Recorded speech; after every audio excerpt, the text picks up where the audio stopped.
Bismillahirrahmanirrahim. Assalamualaikum warahmatullahi wabarakatuh.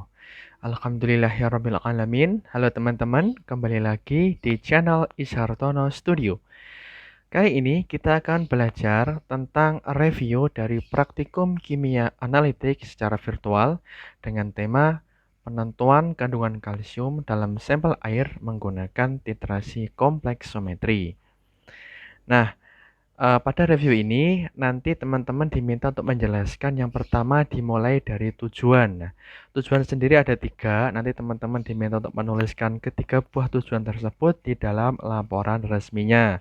Tujuannya kurang lebih sama dengan yang ada di dalam modul praktikum kalian.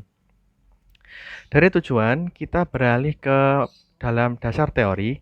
Dasar teori di sini adalah dasar teori yang merupakan satu dari sekian banyak versi. Di sini saya mulai dari definisi air sadar itu sendiri, kemudian diikuti dengan bagaimana cara mengidentifikasi kesadaran air itu sendiri, yaitu menggunakan titrasi kompleksometri. Sementara titrasi kompleksometri itu sendiri berdasarkan pembentukan senyawa kompleks antara ion logam pusat dengan ligannya. Nah, pada praktikum kali ini akan kita analisa titrasinya dengan dua teknik analisis, yaitu titrasi secara kualitatif dan juga analisa secara kuantitatif. Kemudian di bagian prinsip titrasi sendiri kita memiliki titran, yaitu ada EDTA atau ethylene diamin tetraasetat. Kemudian ada analit berupa sampel air dan juga indikator yang terdiri dari area Cromb-Blackley dan juga indikator Morexit. Nah, ada beberapa perbedaan antara kedua buah indikator ini. Yang pertama adalah strukturnya jelas berbeda. Jadi bahwa struktur EBT atau area Cromb-Blackley itu berbeda dengan struktur daripada Morexit. Yang kedua adalah area Cromb-Blackley memberikan perubahan warna, range warna dari ungu menuju ke biru, sementara Morexit dari merah muda atau pink menuju ke ungu.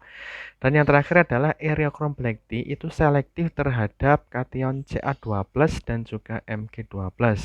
Sementara Morexit hanya selektif terhadap kation Ca2+ saja. Oke, ini adalah satu dari sekian banyak versi untuk dasar teorinya. Kemudian bagian alat dan bahan kurang lebih sama seperti ini. Bisa teman-teman lihat kembali di dalam videonya ataupun di dalam modul praktikumnya. Selanjutnya ada prosedur kurang lebih sama. Jadi di sini kita melakukan titrasi dari larutan awalnya berwarna ungu, kemudian kita titrasi menggunakan EDTA sehingga akan didapatkan larutan yang berwarna biru. Nah, ini untuk yang tadi penentuan standarisasi, sementara yang sekarang adalah penentuan kesadaran total. Dan yang terakhirnya adalah penentuan kandungan kalsium itu sendiri.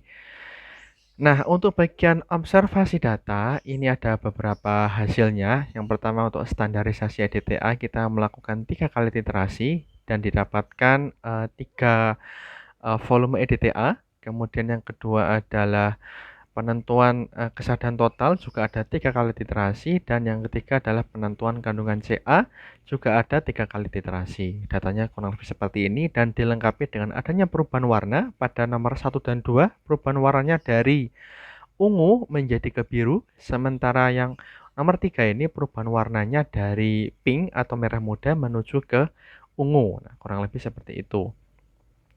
Kemudian untuk di bagian pembahasan, nah ini di sini kami sajikan pembahasan secara kualitatif maupun secara kuantitatif.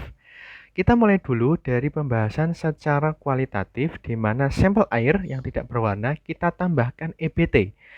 Setelah dikocok, kemudian dia akan menghasilkan larutan yang berwarna ungu. Ini adalah struktur EBT, dan di mana warna ungu ini merupakan satu dari beberapa ciri terjadinya reaksi kimia.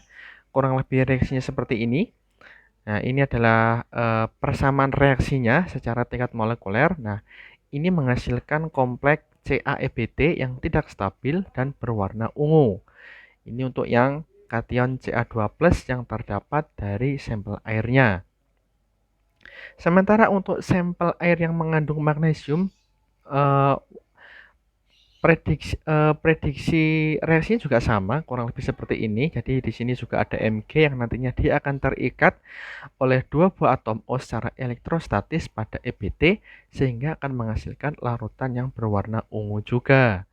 Nah, setelah kita tambahkan EBT, baru kemudian kita titrasi menggunakan EDTA. Nah, berikut ini adalah struktur daripada EDTA, etilen diamin tetraasetat.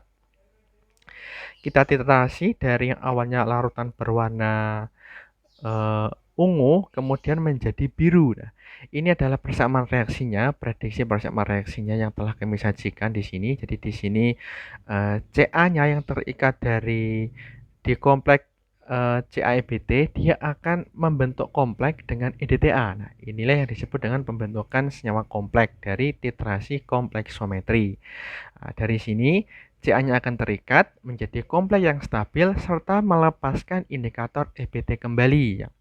Pelepasan indikator EBT ini nanti dia akan menghasilkan larutan yang berwarna biru. Nah, itulah sebabnya ketika larutan sudah berwarna biru, artinya titrasi sudah selesai dan siap untuk dihentikan. Beginilah persamaan reaksinya dari EBT, CaEBT, kemudian ditambahkan dengan EDTA menjadi CaEDTA dan melepaskan EBT serta 2H+. Kurang lebih seperti itu. Bagaimana untuk yang Mg? Mg juga sama. Jadi nanti tinggal diganti saja. Tadi adalah Ca, sekarang kita ganti dengan Mg. Perubahan warnanya juga sama. Karena di sini indikatornya adalah indikator EBT, di mana EBT tersebut selektif terhadap kedua buah kation, baik Ca2+ maupun Mg2+. Itu untuk yang sampel air. Sementara untuk yang bagian penentuan kadar kalsium menggunakan Morexit, nah kurang lebih seperti ini. Jadi ada sampel air, kita tambahkan dengan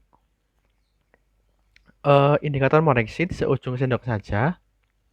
Nah, kemudian dari sini akan didapatkan larutan yang berwarna pink atau merah muda. Berikut ini adalah struktur daripada Morexit itu sendiri.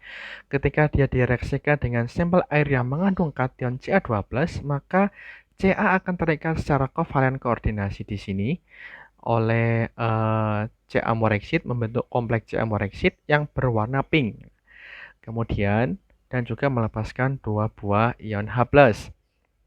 Dari sini kemudian kita lanjutkan dengan proses titrasi di mana nantinya akan menghasilkan larutan yang berwarna ungu. Nah, warna ungu ini terbentuk ketika kompleks Ca-Morexit dititrasi menggunakan EDTA. Berikut reaksinya.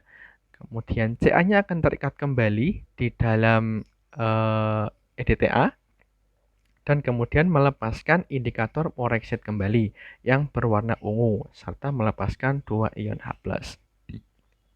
Nah, kurang lebih seperti ini untuk analisa kualitatifnya. Selanjutnya untuk analisa kuantitatif, di sini kita menggunakan perhitungan dasar daripada titrasi itu sendiri. Ingat, titrasi sesungguhnya adalah persamaan mol. Jadi mol sebelum titrasi sama dengan mol setelah titrasi. Nah, kurang lebih seperti ini perhitungannya. Jadi hati-hati, ini tidak sama dengan rumus pengenceran, tetapi ini adalah perhitungan daripada titrasi itu sendiri. Ini untuk yang penentuan standarisasi dari EDTA, didapatkan molaritas EDTA sebesar 0,00873 molar, mendekati 0,01 molar. Kemudian yang kedua, penentuan kesadaran total. Nah, kita gunakan persamaan yang sama, M1V1 sama dengan M2V2, hanya saja karena satuannya sudah saya rubah menjadi miligram per liter, maka saya kalikan di sini adalah massa molekuler relatif dan dikalikan dengan 1000, sehingga total masing-masing titrasi didapatkan nilai sekian. Seperti itu. Kemudian untuk yang ketiga, penentuan kandungan kalsium juga sama, hanya bedanya adalah kita menggunakan massa atom relatif daripada kalsium itu sendiri sebesar 40 gram per mol, sehingga didapatkan pada titrasi 1 sekian, titrasi kedua sekian, dan titrasi ketiga sekian. Kemudian didapatkan nilai rata-ratanya adalah sebesar sekian. Kemudian untuk penentuan kandungan magnesium, nah kita gunakan persamaan yang sama, hanya saja yang membedakan adalah kita menggunakan massa atom relatif daripada magnesium. 24 gram per mol, sehingga pada masing-masing titrasi kita bisa mendapatkan nilai sekian, untuk titrasi yang kedua sekian, dan titrasi yang ketiga sekian, sehingga didapatkan nilai rata-ratanya juga sekian. Nah, demikian untuk sedikit review tentang praktikum kimia analitik ini. Dan setelah pembahasan, kemudian jangan lupa untuk menyampaikan kesimpulannya seperti apa. Kesimpulannya adalah jawaban daripada tujuan. Kalau tujuannya ada 3, maka kesimpulan juga minimal 3. Di mana kesimpulan 1 itu menjawab daripada tujuan pertama, kesimpulan 2 menjawab tujuan kedua, dan kesimpulan ketiga menjawab tujuan yang ketiga. Sajikan pula referensi ataupun daftar pustaka yang sesuai untuk praktikum kimia analitik ini. Kemudian ada material safety datasheet, dan kemudian ada lampiran file yang lainnya. Nah, demikian